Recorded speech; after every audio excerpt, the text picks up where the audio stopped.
Baik lagi di Prolipo Channel bareng saya Faiz dan masih sama Ki Gentong. Halo Ki.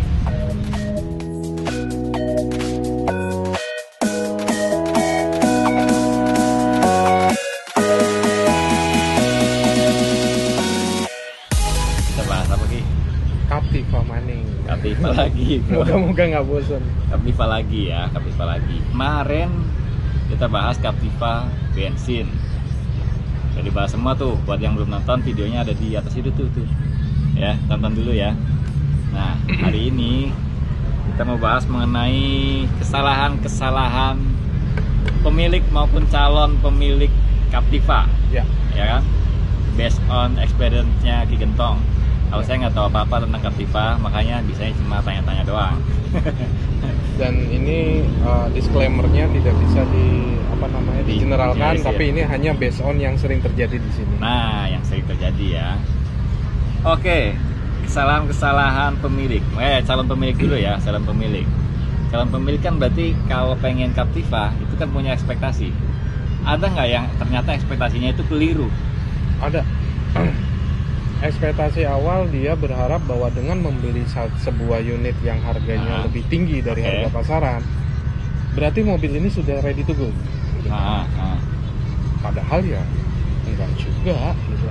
Ada aja gitu. Ada aja masalahnya. Karena nggak ada mobil tanpa PR dijual. Nggak ada, pasti selalu ada PR. Minimal ganti baut lah. Terus yang kedua, kalau kita bicara pembeli dan penjual, kita berarti bicara dua sisi yang berbeda. Dua kepentingan. Kalau tadi kan ekspektasi si pembeli, wah kalau harganya mahal berarti ini mobil ready to go. Berarti terawat, berarti begini. Tapi kan nyatanya yang sering terjadi di sini tidak demikian gitu kan. Nah, di sisi satu lagi karena mungkin budgetnya juga tidak budgetnya lebih terbatas gitu kan. Ada yang murah dibeli.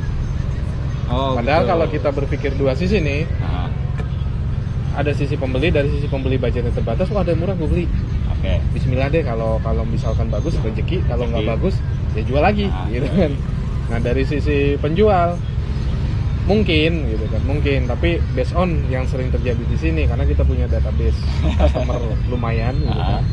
Ini seperti sebuah tongkat estafet penyerahan dosa dari satu user ke user yang lain gitu. Dia terima dosa dari pemilik sebelumnya, belum beres, dosanya malah nambah mungkin, akhirnya diserahin ke pemilik berikutnya. Itu ada, sering terjadi di sini. Kita mau ngasih tahu, "Hoi," gitu kan. Nggak enak sama pihak yang jual. Pihak yang jual juga masih user kita juga gitu kan. Serba salah sebenarnya gitu kan. Tapi pada akhirnya ya ada juga yang udah kepala ngecebur, ya udah lanjutin. Gitu. Jadi di restore sampai ready to go. Ada, dan itu banyak. Akhirnya ada orang-orang yang memang benar-benar cinta sama Captiva gitu kan. Begitu dia coba, dosa-dosa itu ditebus semua. Terlupakan. Ya diselesaikan sampai selesai lah. Nah, biar nggak terjadi miss ekspektasi itu gimana? Perlu ada budget anggaran buat restorasi kah, atau gimana pengaturannya, atau ya mindsetnya lah kalau mau beli Captiva bekas? Sebaiknya kalau misalkan kita udah pasti punya gambaran, uang yang kita punya misalkan 120 juta. Ya carilah yang 100 juta. 20 jutanya untuk perbaikan. Kalau budgetnya 120, carilah yang 100 gitu. Jadi pada saat misalkan maksain banget beli yang 120 juta dan budgetnya cuma segitu, ternyata ada masalah, akhirannya waduh gitu. Akhirannya cuma waduh. Jangan disamain kayak mobil baru ya. Kalau mobil baru ya udah pasti masih garansi. Tapi emang typically sekitar 20% itu. 20% ya. 20% cukup lah. BMW tua 50% bro. Oke, itu yang pertama. Yang kedua, kesalahan saat pembelian biasanya nggak ngecek dulu. Taunya itu unit yang worth dengan harga segitu, taunya dari mana? Kalau mobil seperti Chevrolet itu kan mobil yang bisa dibilang bukan mobil yang umum loh. Oke. Mobil ya sama kayak BMW lah. Ya. Lu suka beli, nggak suka nggak usah beli gitu kan. Bukan mobil yang ada pasarannya patokannya segini, patokannya segini, nggak ada, gelap. Itu cuman persetujuan penjual sama pembeli. Lu suka beli gitu. Jadi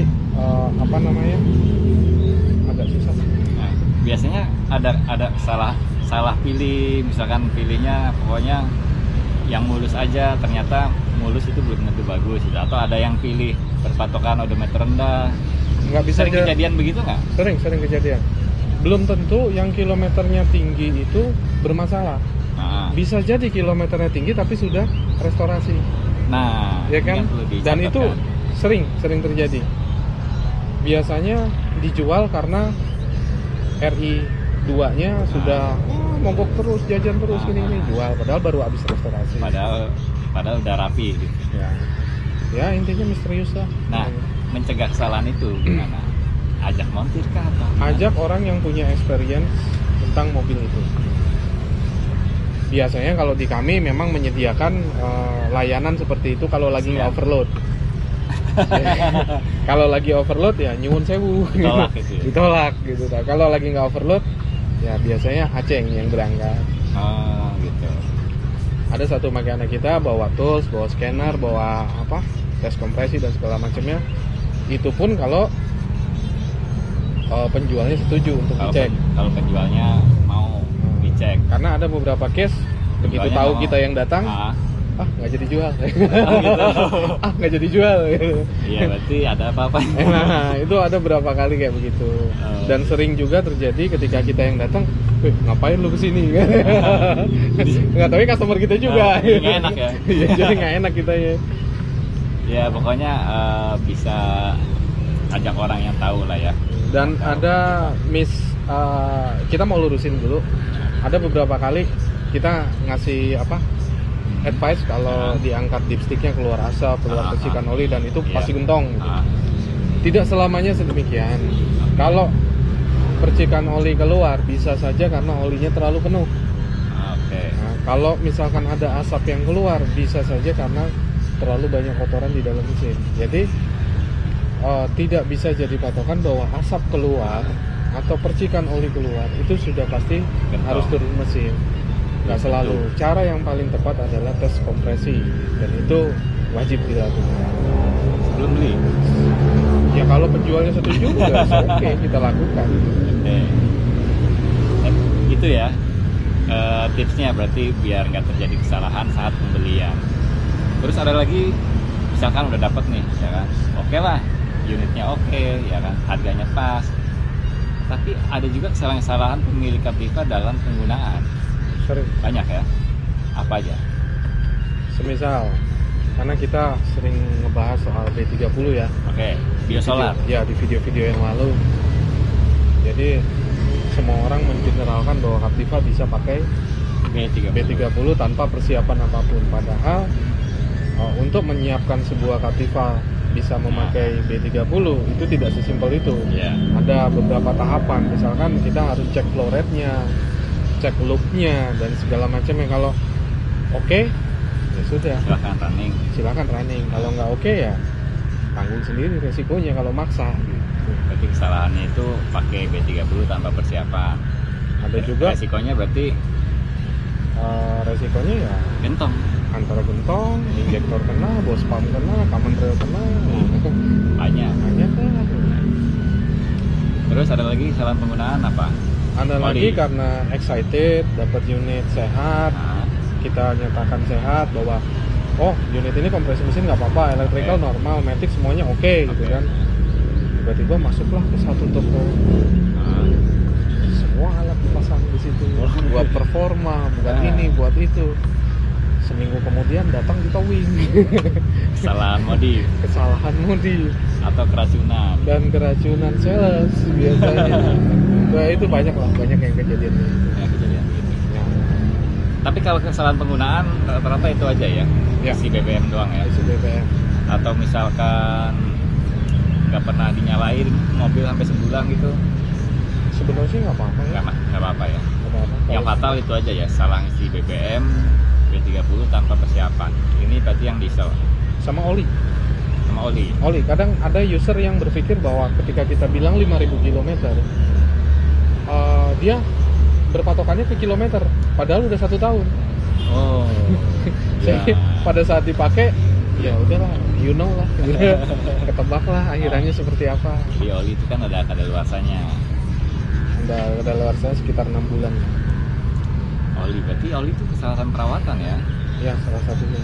Ada lagi nggak kesalahan perawatan? Sudah sih. Yang paling common sih itu paling Oli sering. ya, yang paling sering ya. Makanya kita sering bilang Miara Captiva itu sebenarnya gampang. Nah, Bahan bakar bersih, oli terawat, oli sesuai spek. sesuai spek dan terawat, durasinya dan segala macamnya sudah. Kalau mau tahu sesuai spek itu apa, nonton aja video yang ini nih. Ya, kita nggak jelasin lagi. Terus kesalahan modifikasi. Nah, itu tadi kita sempat ya, oke. sebenarnya overlap. Nah, yang keracunan. Keracunan itu kan ya namanya iklan. Saya orang iklan, dulu saya di advertising gitu kan. Iklan itu kan ditampilkan Iya. sedemikian rupa menarik, tapi padahal aslinya itu kan tidak sedemikian.